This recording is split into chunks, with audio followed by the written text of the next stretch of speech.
anytime you have any questions about what to do, you should call the SAANYS legal department. And I have put number in the chat for you all, okay? If you ever have any issues, that is the appropriate number to call, and an attorney will get back to you that day in order to answer any questions. And if it is something that is extremely time sensitive, please make sure you say that when you talk to our legal assistant extraordinaire, Kim Hagen.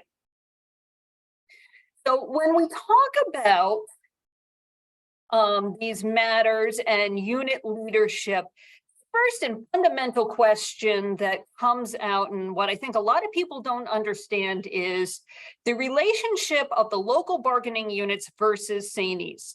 A lot of people are under the misimpression that SAANYS is a union. We are not a union. Your local bargaining unit, so the Shenendehowa United Supervisors, as an example, that is the union. We are a professional services organization that your union contracts with in order to provide various representation and professional development services. So at the end of the day, when you talk to SAANYS, whether it's for a political, professional development, or a legal or collective bargaining matter, all we can do is give you advice. It is going to be up to your individual bargaining unit to make the decision, because SAANYS does not have authority over your groups, okay? And when I say it's up to your group to decide what to do, what's going to happen is anytime you call SAANYS with a question, we're going to have you look at two important documents with us. One is always going to be your contract, first and foremost. The second one is your bylaws. Now, I don't know how many of you guys actually have bylaws, or when the last time your bylaws were updated. Bylaws are the operating guidelines for your bargaining unit. Every bargaining unit should have them for a lot of important reasons. These guidelines are what outlines the duties of the officers, who has authority to sign what document, and when do things have to go to a vote. You know, what is the process and procedure for electing officers? When does it take place? When, you know, what happens if an officer is incapacitated or leaves the bargaining unit? And, you know, it also details the rights of both members and non-members of the bargaining unit. And when I say non-members, those are the individuals who opt out of the bargaining unit and refuse to pay dues. Okay. It used to be, up until a few years ago, that if someone didn't want to pay dues, we could assess what was known as an agency fee on your union's behalf, and that would be a percentage of full dues that would go towards, you know, representation and collective bargaining and things like that.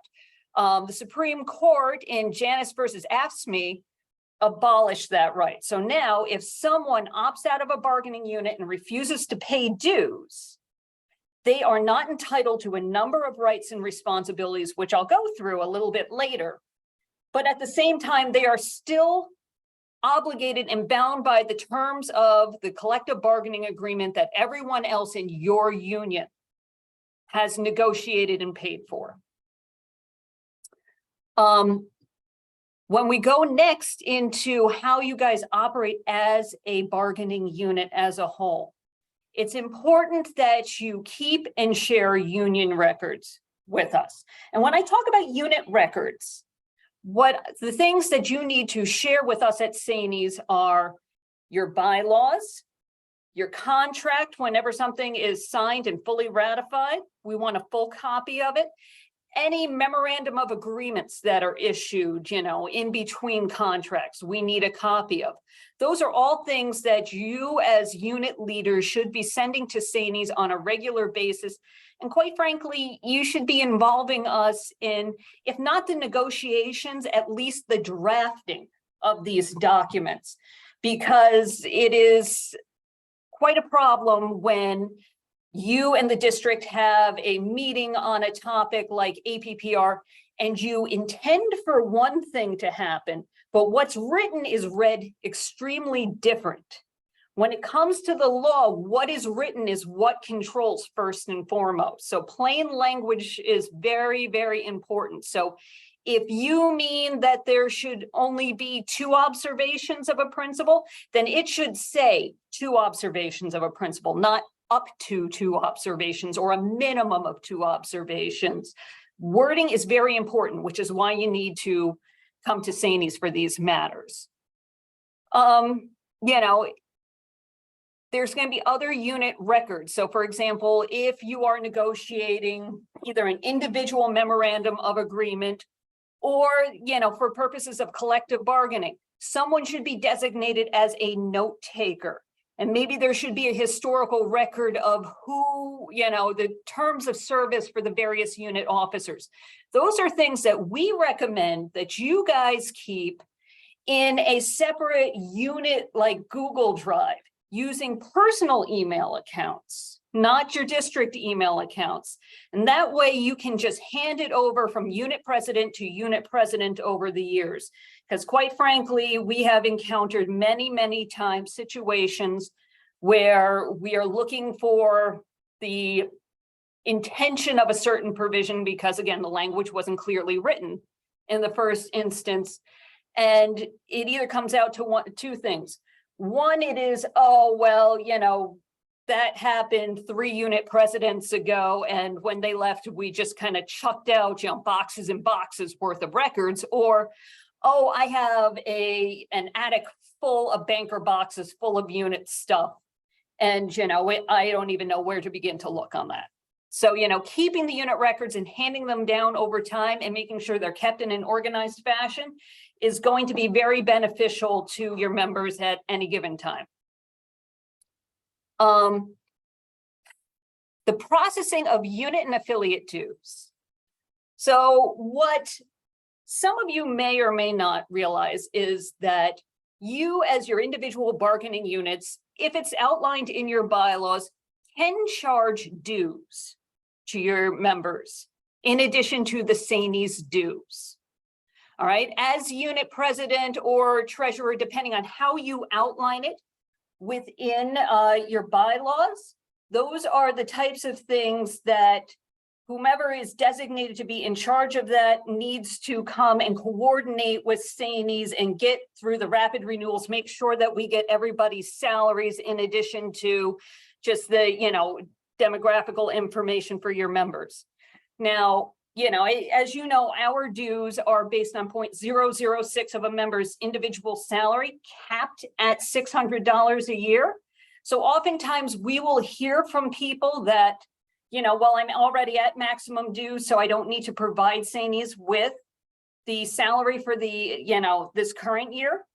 That's not true. And the simple reason for that is that we need that information for collective bargaining purposes. When your bargaining unit reaches out to us for salary data for other, you know, units in your region, we rely on both the, you know, public data that SED publishes, which is a year old, but the more current and, you know, tangible data that is applicable to you guys is what we get when we get the renewals process. So just like, you know, you would want the most up-to-date information for your negotiations, others are going to want it for their negotiations as well.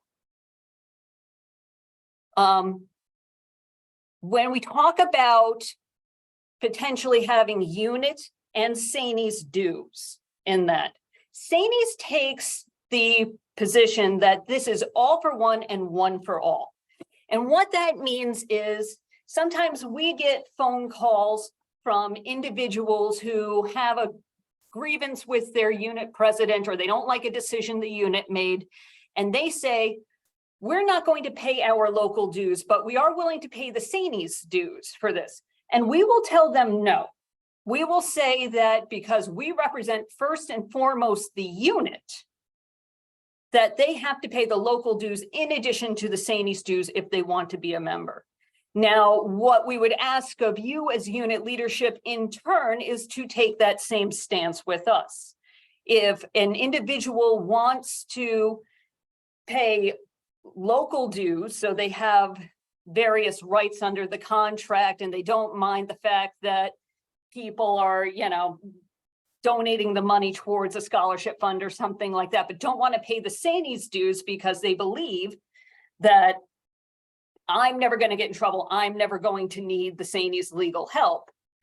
We are asking that you provide them with the same courtesy that we're providing you and make sure that the dues come through to us as well. And the simple fact of the matter is that if you allow them to pay the local dues, but not the SAANYS dues, and that individual ends up in trouble, it'll be you as the unit leadership who has to represent them when they are in trouble. You'll be the one going to arbitration representing someone on a grievance, not SAANYS. You'll be the one who potentially, if they don't get their own attorney out of their own pocket, who will be representing them in a 3020A or a Section 75 disciplinary hearing. You don't want that. You want the comfort of having an attorney who will take those matters and run for you on that.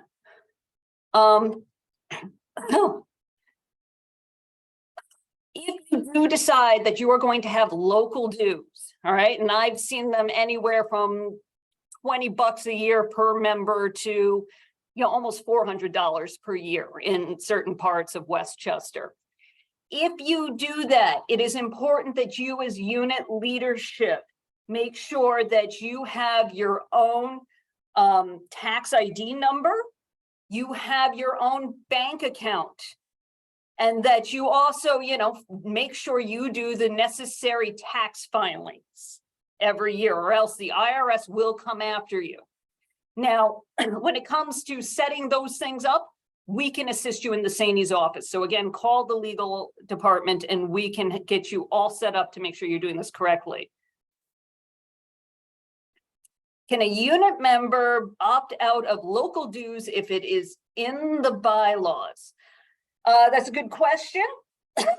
And the answer kind of comes back down to the all for one, one for all. If you find out that somebody who is paying SAANYS dues is refusing to pay the local dues, we will reach out to them and inform them that they cannot be a SAANYS member unless they are also a member of the local bargaining unit and paying those dues on that.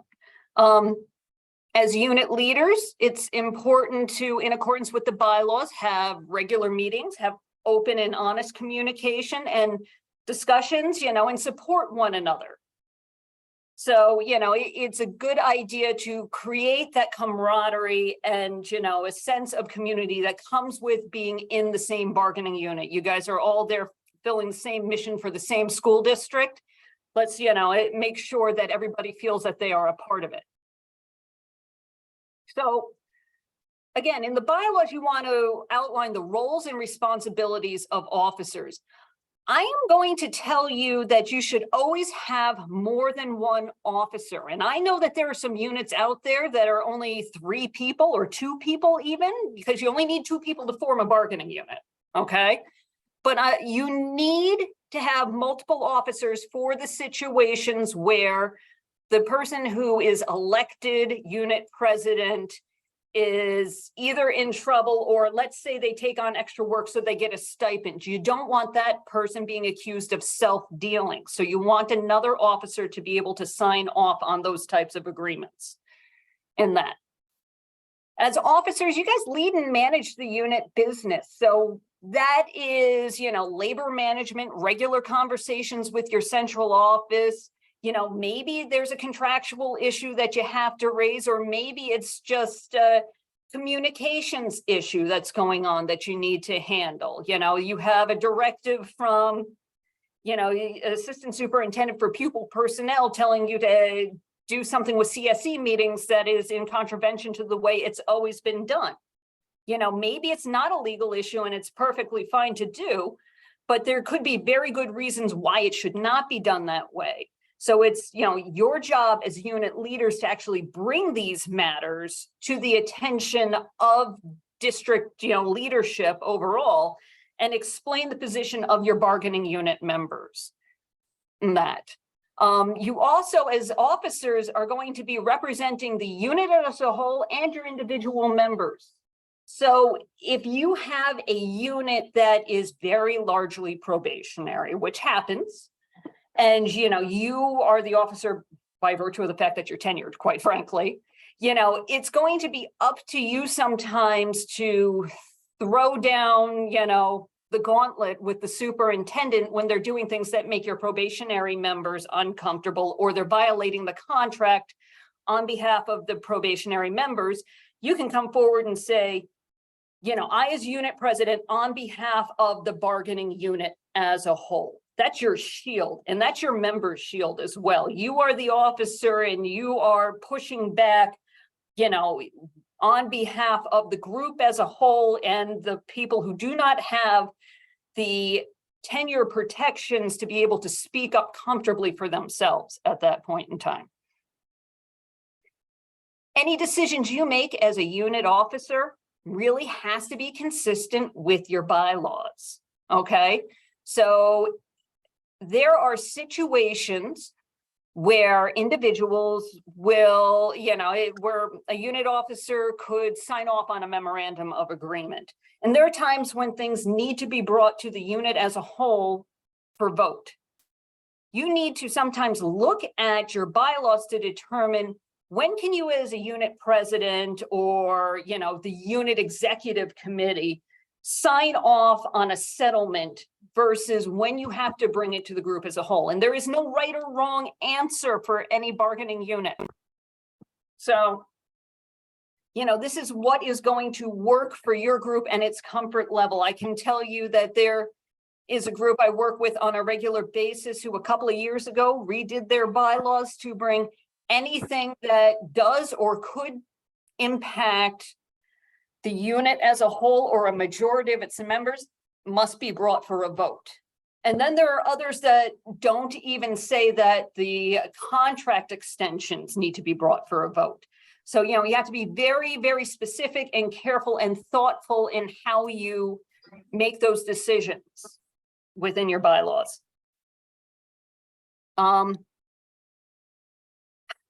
Communication. You as the unit president, while your members can reach out and speak to a SAANYS attorney at any point in time, and there will be situations where it will be confidential, and other times when we'll tell them that they need to call back or, and loop you into the matter because it impacts the unit as a whole. Really it is up to you to have open and honest communication, both with your unit members as things are progressing, and also to reach out to SAANYS when you don't know what the right answer is. And again, we are very, very accessible. We want you to call. We would rather, have the time out on a situation from the get-go, or, hear a lot of information and tell you there's nothing to worry about, rather than, find out that we blew a statute of limitations because, you guys were trying to work something in the background.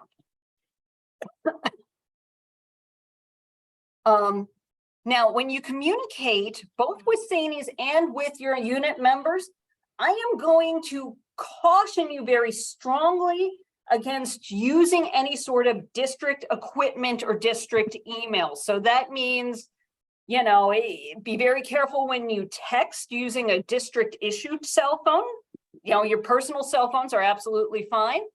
Don't use the district emails for anything, and I wouldn't save your negotiation documents on the, district servers.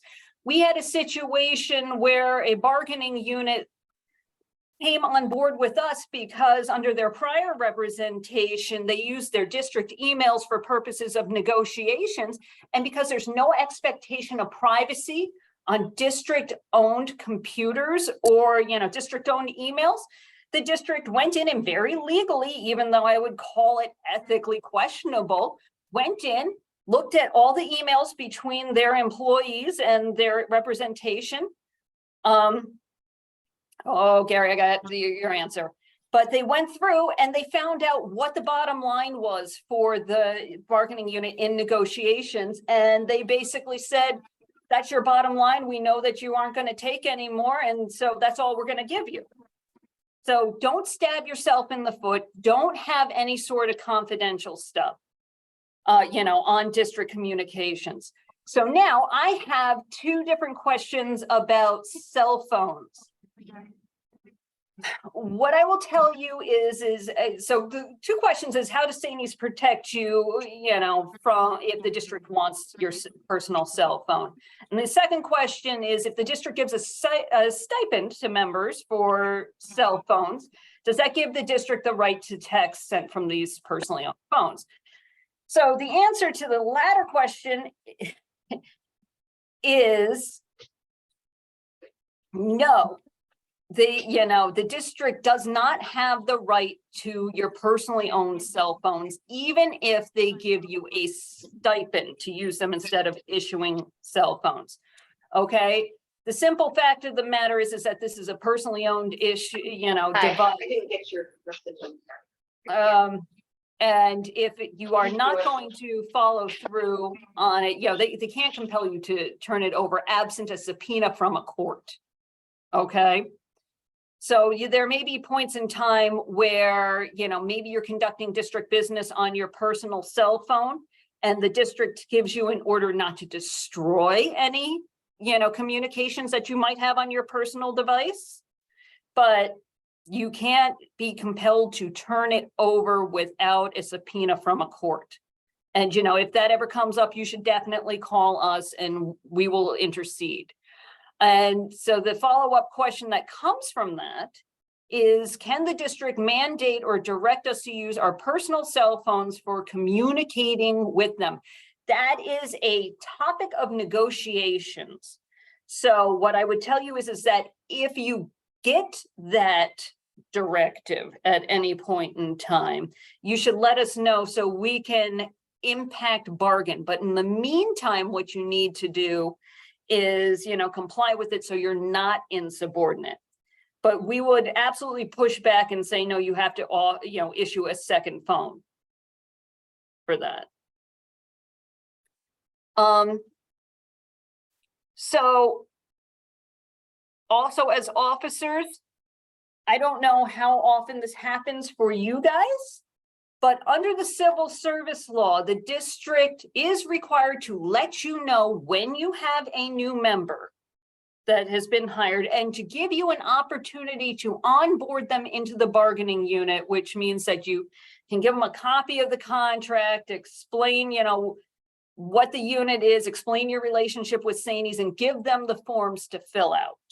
And that they have to do that. And I know that is a problem in some larger units, particularly ones affiliated with BOCES, where, they don't know, but there is an obligation under the law to let people know when there is a new member of the bargaining unit and give you guys a reasonable period of time, during the workday to meet with them. So, that is something you should all be taking advantage of. Now, what you also need to do as officers is probably about once a year, talk to your members about, their rights and responsibilities to the unit as a whole. And the first one I will tell you is the most important one, and is probably the one that, people drop the ball on, which is know your contract and protect it. You have to pay attention to what is going on a regular basis, and what are the timeframes in your contract for filing a grievance, and what are you entitled to?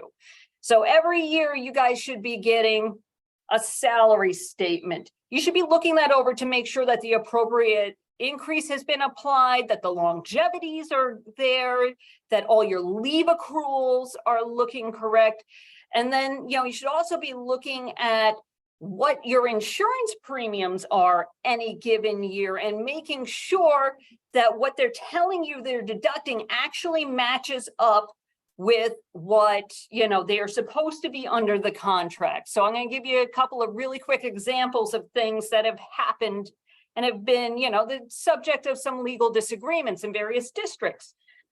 So at one point in time, we had an individual whose position was negotiated to change from an 11-month employee to a 12-month employee. And it was 5 years later that they figured out that they didn't increase the number of this individual's sick and vacation days. So he should have been entitled to more time since he was working longer in that. Because it was 5 years, it was technically outside the statute of limitations for us to file a grievance on. However, that district was willing to acknowledge the error of its ways and pay back, you know, those days to that individual in that. We have seen situations where longevities weren't issued in the time that they were supposed to be under the contract. You know, so that is something you have to pay attention to, so we can challenge it on a, you know, timely basis. Because if you don't notice it for a year, depending on what your contract says, we might not be able to get that year's worth of longevity payment back for you. That's just a black and white time frame thing. All right. Your members should also honor the law and the processes and purposes of having a bargaining unit. And what I mean by that is that they should not be going around unit leadership's back to negotiate side deals for themselves. Okay. If they are taking on additional work, they should be coming to you as the unit leadership to go approach central office, you know, and maybe you take them with you because they can explain what they're doing the best to negotiate the stipend, right? Or to negotiate the additional supports or to take something else off their plate. But they should not be doing it themselves, because if they do, it leaves you in a very uncomfortable position, right? Because one of three things will happen. One, you will be forced to sign off on a stipend as a unit leader that you don't necessarily agree with, but you don't want to take money out of the pockets of one of your members, right? Two, you could be forced to say, no, you know, I cannot, you know, give you middle school principal this extra stipend, because what happens is a trickle down effect where your assistant principal and then the high school principal is going to be taking extra work. So we need to sit down and negotiate something fuller for everybody, which means that you might not get as much as what you negotiated on your own. Or three, and this does happen sometimes, that there is no memorandum of agreement ever issued, and the board just ratifies a stipend for an individual member without negotiating it with your unit and without having your unit sign off on it. And then you have to either let it be, which doesn't send a good message to the district, or you have to challenge it at PERB, the Public Employment Relations Board, who will say, well, if it wasn't negotiated and, you know, and the district didn't get the unit to sign off on it, we're rescinding the stipend. So, you know, it puts everybody in a very uncomfortable position if your members do not understand that they need to go through you. And, you know, by extension, us, if you choose to involve us in these matters. What I would say is the last thing that you really want to encourage out of your members is to have a unified front in supporting one another and how they communicate things with others. Okay, we've had situations where unit leadership, for a variety of reasons, has chosen to go through SAANYS and send a strongly worded letter to the superintendent and board of education. And then the superintendent goes around to everybody in the unit and says, did you see this letter? What do you think of this? And what do you think of that? Your members should all be on the same page, saying that this letter was issued at the request of the unit and by unit leadership. Therefore, you need to redirect all questions to the unit leadership and or SAANYS if that's where they pushed you back at. Okay? And that is a good amount of protection for your members, because then they aren't stepping in anything. And it's also a good amount of protection for the unit as itself, because then you don't have, you know, various conflicting opinions from people who might not have all the information. Okay, so I got a question here. A former member agreed to coach a team and accepted the salary in the teacher's contract. Our unit was not consulted. based on your comments, I think this was a mistake. I guess the question would be if they were a member of the bargaining unit at the time that this happened, then I would say, yes, it's probably something that should have gone through the unit. However, if they had left the unit at the time that they entered into this side agreement with the district for coaching, then it was fine. Listen, I talked about opt-outs. Opt-outs are the individuals who, for whatever reason, don't want to pay union dues. Now, what I'm going to tell you is it's perfectly legal. They can. However, if they're coming to you and saying, I'm opting out because I think I can do better on my own, the answer is no, you can't, because A, you are absolutely bound by the CBA. That means that you can't negotiate any additional salary. You can't negotiate any additional time off. Nothing enhanced. Everything still has to go through the bargaining unit, whether you are a member or not, and you're stuck with what we negotiate. Now, if you opt out, those individuals also cannot be an officer. They cannot participate in any unit committees. So that means that, you know, they can't be on the negotiating committee. If you have a sick bank committee, they can't do that, nothing. In fact, they don't even have the right to attend unit meetings. All right, and I recommend that you don't do that, because chances are if they are opting out of being a member of your bargaining unit, that means that they will go and run to the superintendent or the Board of Education with any negative information that might be shared during your bargaining unit meetings, okay? They can't vote for officers. So, you know, if they want to be an officer, or they don't like, you know, they don't like Don Brunswick as unit president, they don't have a say in that. In addition to that, they can't vote on the CBA. So that is some very important stuff there. If someone opts out, the process for someone to opt out, because this is a question we get a lot, there should be an opt-out form that your central office has, basically saying that they decline to have any dues deducted. They should be signing that, give it to the district, and a copy should be sent to SAANYS for our records, because that is very important for us. Because sometimes we don't know if someone is just new to the unit or if they were an opt-out. And there's two different things. If someone is new to the unit and they sign on mid-year, what ends up happening is that, you know, they get a prorated amount of dues and they're entitled to, you know, all legal and everything right away. If someone opts out of the bargaining unit and then later gets in trouble and joins SAANYS, they are not entitled to legal representation for 6 months after they sign up. And in addition to that, what they're stuck with is the fact that we will not represent them in anything that happened before they signed up again and started paying dues. So if someone thinks, you know, I don't need it, I never get in trouble, and suddenly they're on the back end of a sexual harassment charge and they decide that they're going to start paying dues in order to get the legal representation, that's not going to happen on that. Okay, I got a couple of questions about opt-outs. And so one question is, am I saying that you should not allow non-members to attend meetings? That is correct. If it is a union meeting and they do not pay dues, they should not be there. All right. And if they ask why, they tell them that's because they're not members, and, you know, they are allowed to, under the law, participate once they become members again.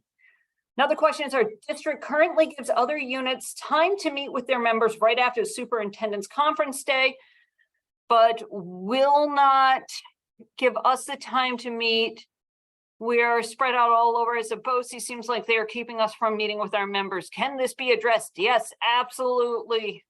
So, you know, call the office and we'll deal with that for you. Meeting during school hours / contract hours allowed. So under the civil service law, they have to allow you a reasonable period of time. So, that's really what ends up being negotiated for that. I would say what we have is other contracts that, set out a half hour where you can go in. Otherwise, what you are going to talk about is if you just need to meet about union matters, you need to look at your contract to see what, if anything, it says on it. So it's definitely something that can be negotiated, and sometimes past practice allows for it, but it's something that we need to keep in mind for that. Let's see here. If a member is sharing meeting notes, emails, etc. with the superintendent or other non-unit members, do we have any recourse? So the simple fact of the matter is no. It's kind of an honor system. All right. Now you can shame them, or if they are a member, if they're not a member, obviously they shouldn't get access to these documents in the first place. But unfortunately, there's not, a lot you can do to prevent individuals from inappropriately sharing unit information with the group, even though it should be confidential. Now, you guys are governed by the Taylor Law, and I got 15 minutes to go through some stuff, but we're in decent shape here. So the Taylor Law is the civil service law and the right to form a bargaining unit and how negotiations are conducted in that. What you as unit officers owe to each and every one of your members is what's known as a duty of fair representation. Okay. And what that means is that when an issue is brought to your attention, you need to fully and fairly consider it before you make a decision whether to pursue or not pursue a matter. Okay. So if someone says, I don't like the fact that, I lost some money 3 years ago because, I got paid out for 4 vacation days instead of 5, and I just realized it now. Obviously, you can bring it to us and we'll talk to you through the merits of it, but chances are that your grievance procedure statute of limitations is barring that. You do not have to pursue a grievance or a PERB action just because a member brings it to you. You can look at it and say, we could bring it for you. However, for reasons X, Y, and Z, we are not likely to prevail, so we're not going to pursue it. Or sometimes there's going to be times where you decide to pursue something to gain political or, contractual negotiations leverage. And that's something for you guys to consider when you're making these decisions. And when I say you guys, I'm going back to your bylaws.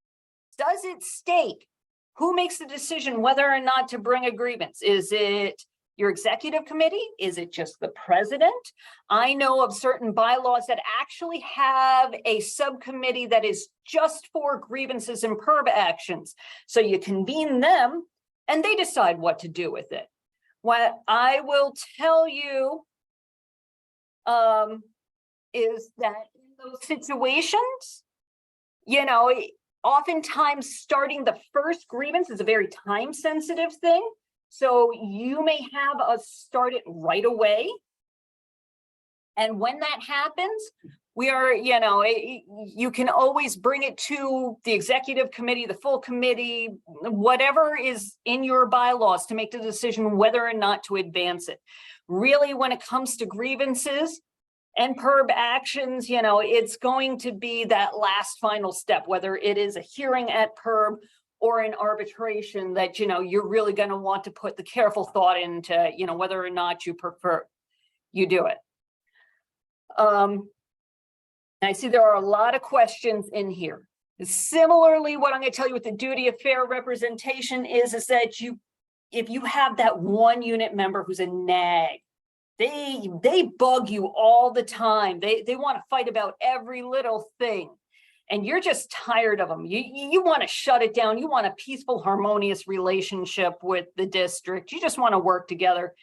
You got to consider whether or not they actually have a legitimate claim and not just say, no, we're not going to pursue this grievance on their part. Okay. That's the duty of fair representation. Sometimes you need to fight even when you don't want to. And sometimes you fight even though you might not win. And those are decisions you have to make. Now, if a unit member were to come after you as unit leadership or the unit as a whole, because they feel like they weren't given the duty of fair representation, you need to know that SAANYS first and foremost represents the bargaining unit and not individuals. So we will never, ever represent an individual in suing the bargaining unit. In fact, if that does happen, we will be responsible for defending the unit as a whole, even if you're wrong in that. So please keep that in mind. Let's see here. I got a couple of questions. Okay, there's a question about civil service law that just came in. I will try to talk about that at the end. Couple of questions about recording. Yes, this is recorded, and at some point in time, we will need to, we will be sharing this out with everybody. So if you know people who need to see this again, or like I said, I'm giving you a lot of information in a very short period of time, watch it again. And again, just call us if you have any questions. All right, another question. Are there any rules about election of officers if a unit does not have bylaws? The answer is no, and that you should reach out to us and I will get you started on forming bylaws and I will work with your group on it. And again, if it's been a while since your bylaws were revised, you should send me a copy and I will work with you guys to make sure that they still work with your group and what's best for you. All right. Processes, real quick. Negotiations, that's the big one for you guys. Take a look at your bylaws. Who's supposed to be on your negotiating committee? If it says that at all, some do, some don't. Otherwise, what I'm going to tell you is our rule of thumb is odd number. They should probably all be tenured on that, but we will do that. In the meantime, you as the unit officers should poll the unit for the topics that they want to be considered during negotiations. That does not mean your negotiations team needs to advance all of them at the table. The role of SAANYS, your negotiating team and you as the unit leaders need to decide, do you just want SAANYS to provide you with data and you're going to go in by yourself? Perfectly fine. Do you want us in the background just providing you consultation as you go through things? Again, also fine. Or do you want somebody from SAANYS at the table actually negotiating for you, which we are more than happy to do, and we can give you a variety of options depending on where in the state you are for that. Again, we have a lot of resources that you should make sure you request from us. Again, I mentioned the salary data that we've had before. In addition to that, we have a retired business official on staff who can break down how your finances in the district are looking, because I'll tell you, just about every single one of you here, we have no money, we have no money, we have no money from your district. I'll say about 85% of the time, that's wrong. And we can show you where the money's hidden and where it's being spent on that. Grievances, look at your contract. There's going to be a handful of contracts out there that do not have grievance procedure in it. In that case, you are looking at a general breach of contract litigation in state court if something happens. Otherwise, you need to look at the time frames that are set forth in your grievance procedure, because that's going to bind you. And sometimes they're as short as 5 days from when a situation occurs to start the grievance.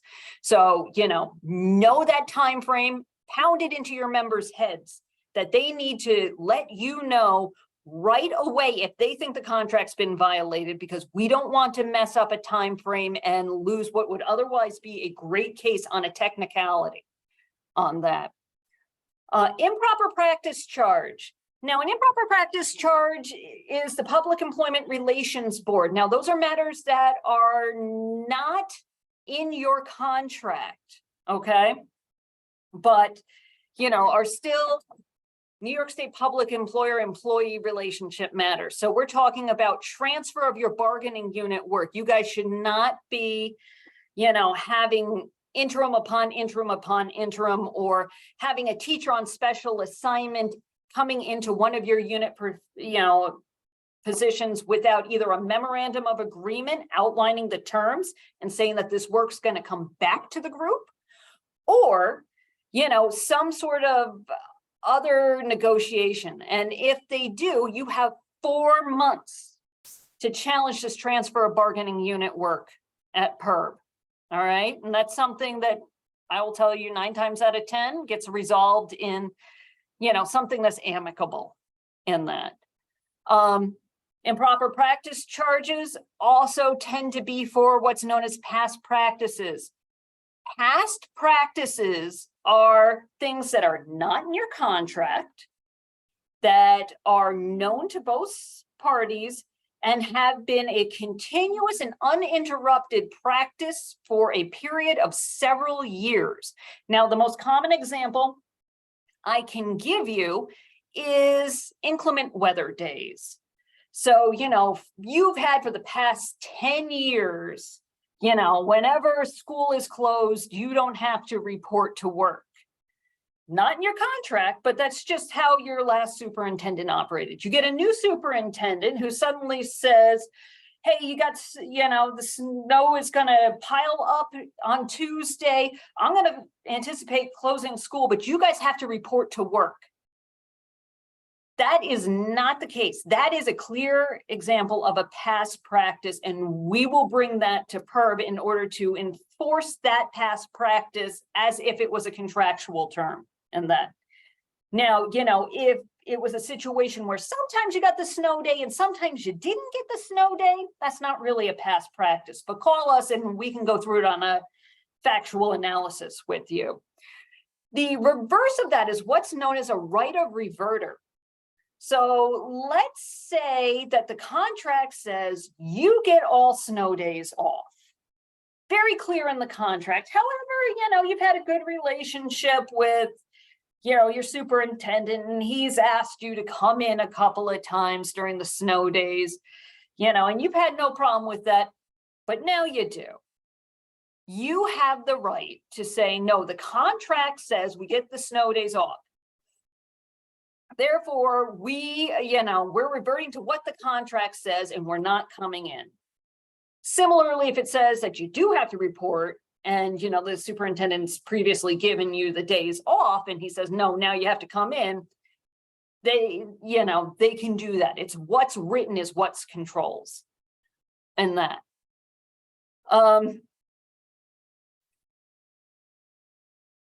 Again, the individual deals is, something that comes with PERB. So that's 4 months from when, either it happened or you don't know. I got a bunch of questions. Let's see if there's anything else. Any questions before I do that?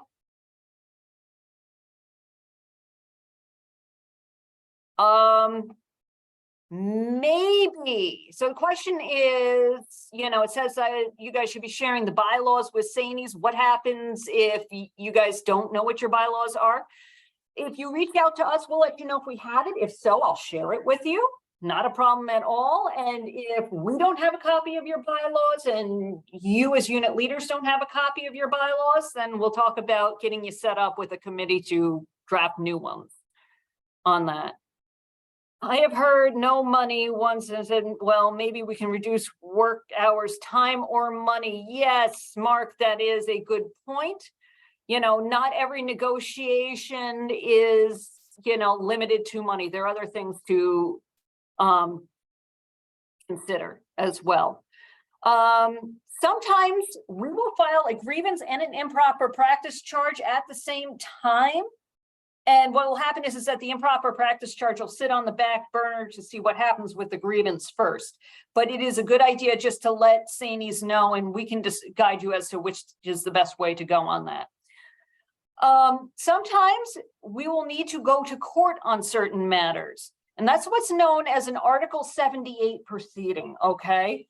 And that also has a statute of limitations of 4 months that we need to commence the action and from when the offending act occurs. And we'll tell you when we need to do that versus a grievance or an improper practice charge. But what's needs to be known is a prerequisite for an Article 78 or any court action if you decide that you're going to sue the district for something in state Supreme Court is what's known as a notice of claim. And it's a document putting your Board of Education on notice that you intend to file a lawsuit. And that has to be filed within 90 days of an occurrence that you intend to sue upon. That gives the district the appropriate opportunity to investigate and potentially settle it. If you don't file the notice of claim, chances are your lawsuit will be thrown out in that. Impact bargaining is a big thing. I recommend that you contact us to help you with that. So if anybody takes on additional work, we get unfunded mandates from the state all the time that more often than not ends up on your plates. We can engage in individual negotiations for that. The thing about impact bargaining is that it's negotiations on a very specific issue as opposed to collective bargaining that opens up everything.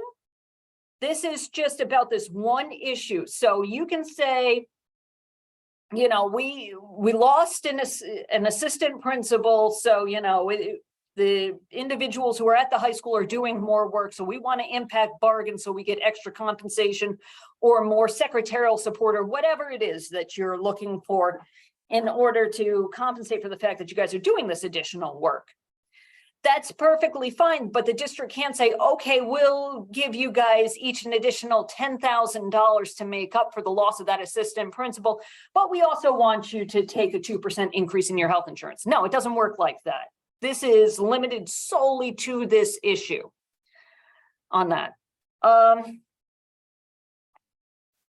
Very, very important thing for you all to consider, and it does happen sometimes. And again, it goes back to the idea as to why you need more than one unit officer.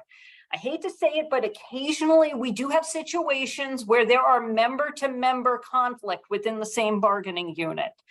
So, we've seen it where one assistant principal files a harassment complaint with the district against another assistant principal in the same building. Or, the special ed director files a complaint against the middle school principal.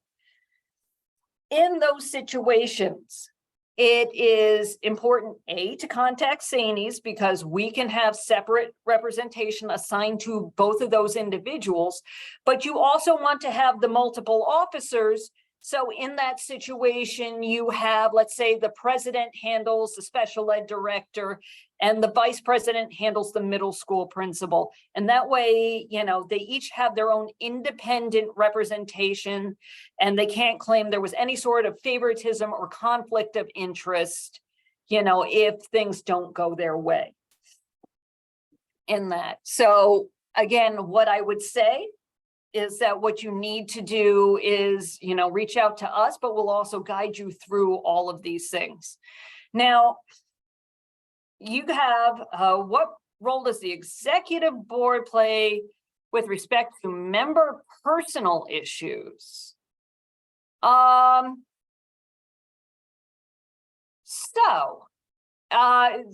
assuming that means when someone gets in some sort of disciplinary trouble or things like that. So if it is a low-hanging issue, it's going to be up to you guys as to whether or not you feel comfortable as the unit president handling something where you represent them in a counseling memo meeting or an evaluation proceeding.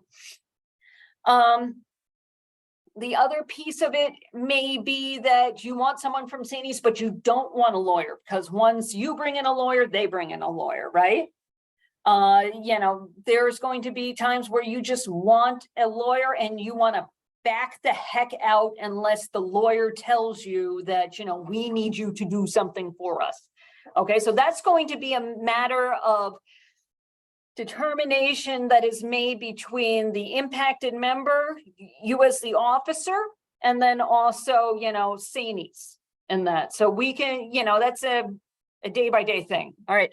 We're getting pretty close on these things. Time-wise, we're right at the 5 o'clock mark, so I'm gonna run through things really quickly. Individual issues, representation of members individually. Both tenured and probationary have different rights. So you're only entitled to representation if it could lead to discipline. The district does not have to tell you or your member in advance that it could lead to discipline or what the topic is. So really, when you find out that there is some sort of meeting, you need to hammer into the heads of your members. It needs to be asked, can this lead to discipline? What is the topic of this meeting? Okay. Now, if it's disciplinary or potentially disciplinary, you may feel comfortable again, or you may want a lawyer, or you may want someone else. That's something that we can, discuss as it happens. However, what you need to know is, except for in extreme emergencies, like someone has been accused of inappropriately touching a student and they're going to march them out on, administrative leave and not ask any questions, the district must afford you reasonable notice and an opportunity to obtain representation of the unit's choosing. Okay, so that means that if, your assistant principal is in trouble and their brother Tom is a lawyer and they want Tom to come in and represent them, you have the right and the obligation to say no. You can say, if you want a lawyer, we'll have SAANYS send in one of their lawyers on this. But, your individual members cannot choose. And similarly, the district can't choose. They can't say, no, you are the only individual who is, welcome to come to this. You can't bring a SAANYS lawyer. No, they do not have that opportunity to do that if it is potentially disciplinary in nature. Are there things that should be done if all members of a unit are probationary? So, excellent question. What I would say is punt everything to SAANYS until somebody's tenured. I mean, except for the very low level things. I think that is probably your best bet. And I think, if your superintendent questions you on it, you can say, listen, we're not trying to be difficult. However, because nobody has protections, we feel that and we have been advised, blame me. Jen Carlson said, because we're all probationary, we should be going through SAANYS in that. If you do represent an individual in a meeting and, things start to get really hairy, you have the right to call a timeout, have a caucus, call SAANYS, and if it's really going sideways, come back and say, hey, we're not comfortable with the way this meeting's going and we want to reschedule it for a time where we can have SAANYS present at the meeting. Okay. And if they say no, then we have potential PERB action. Similarly, if you ask if a meeting is potentially disciplinary in nature and they say no, and a person is not afforded any sort of representation, remember, you have to ask and be told no, then the district cannot use anything that is said in that meeting against that individual. Now, tenured individuals have what's known as CADE rights, which means that they have the right not to answer any questions and they're protected. Probationary folks and my civil service essential service leaders have the very different and problematic situation that you can say no. However, it can be used against you and you could be determined to be insubordinate and it could be a grounds for termination if you don't cooperate. That's why, obtaining permanent status or tenure are very kind of important things in that.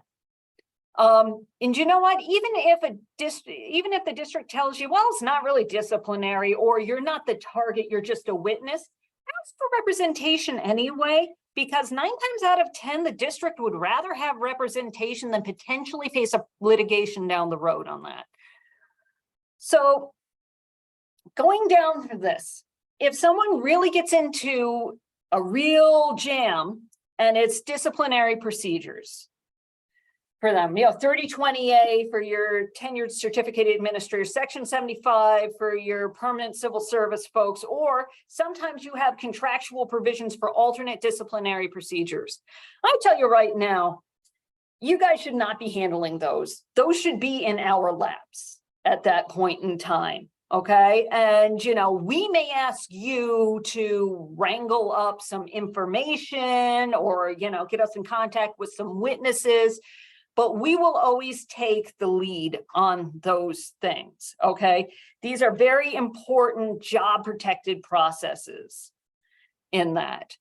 Real quick, position security, seniority and related issues. So position gets cut, layoffs are last in, first out in the tenure area.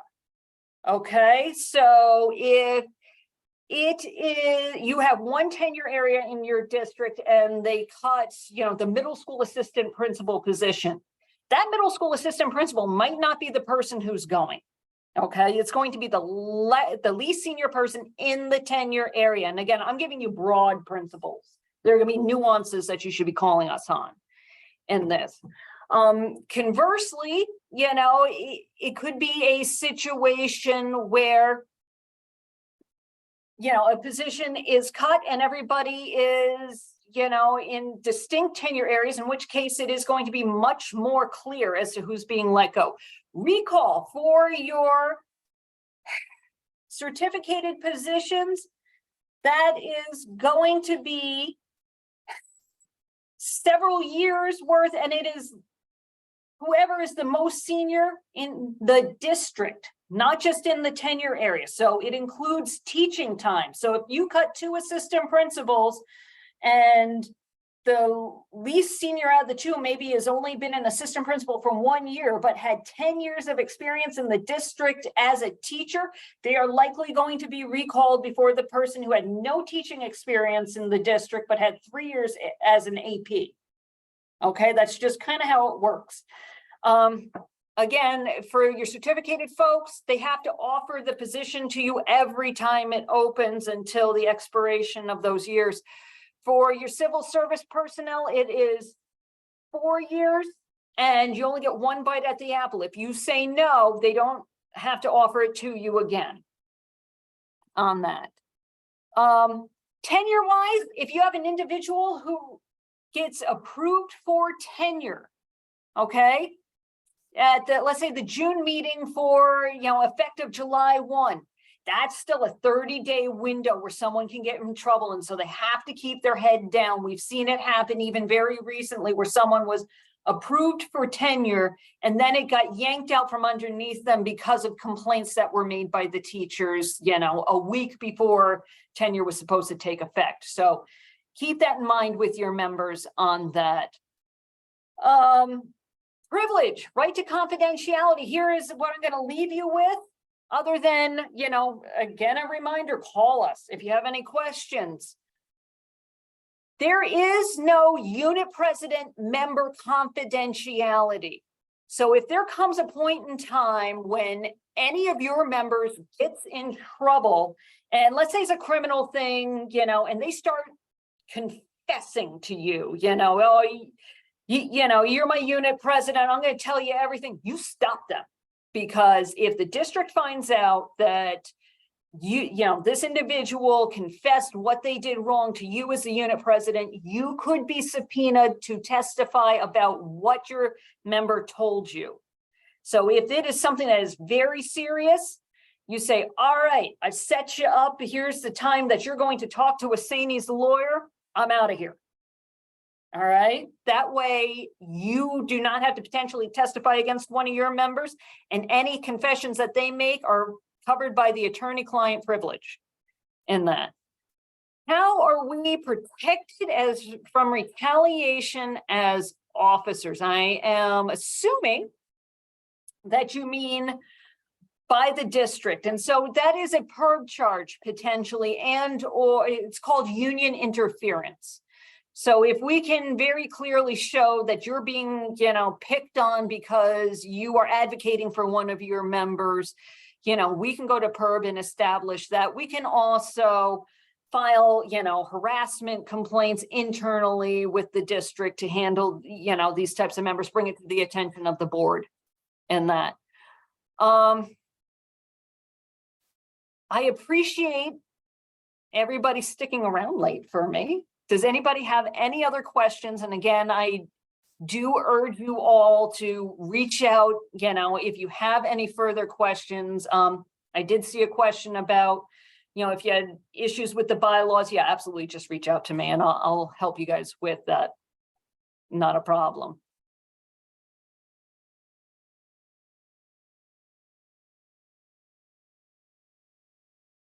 All right, well, I'll stick around for a little bit if there are any more questions, but if not, it was great seeing you all. And again, I thank you so much. And I hope you guys have had a great first month, and that I can't believe it's been a month already, and that, you have a, fingers crossed, smooth sailing for the rest of the school year. But if you don't, we're here. So.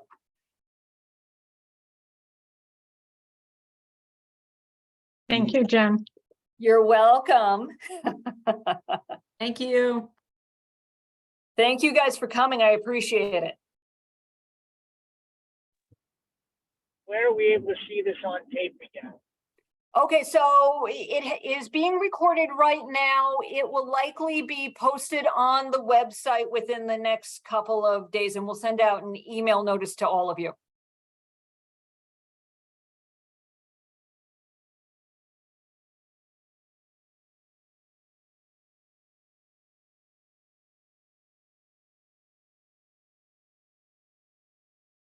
Right.